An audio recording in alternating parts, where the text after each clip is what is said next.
আচ্ছা, তোমাদের মধ্যে ঘুরতে কতজন ভালোবাসো?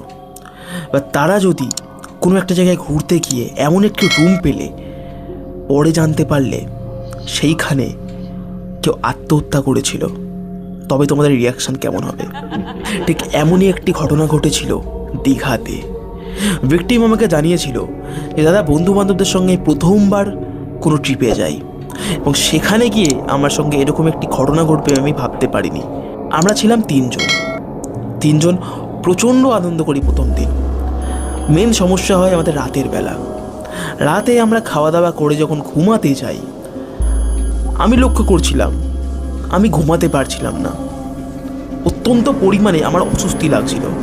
হঠাৎ করেই আমি যেন অনুভব করি যে আমাদের ঘরে তিনজন ছাড়াও আরও কেউ আছে, তবে আমি তাকে দেখতে পাচ্ছি না।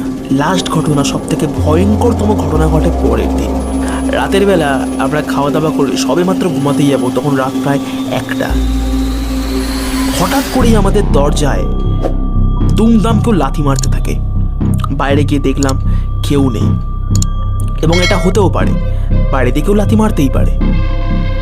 তবে আমরা অবাকটা হলাম যখন আমাদের বাথরুমের দরজায় কেউ লাথি মারে। বাথরুমটা ছিল আমাদের ঘরের মধ্যে।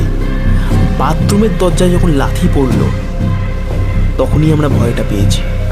পরে জিজ্ঞাসা করলে জানতে পারি যে এই রুমে গত 2 বছর আগে একজন ব্যাচেলার ছেলে গলায় দড়ি দিয়ে মারা গিয়েছিল।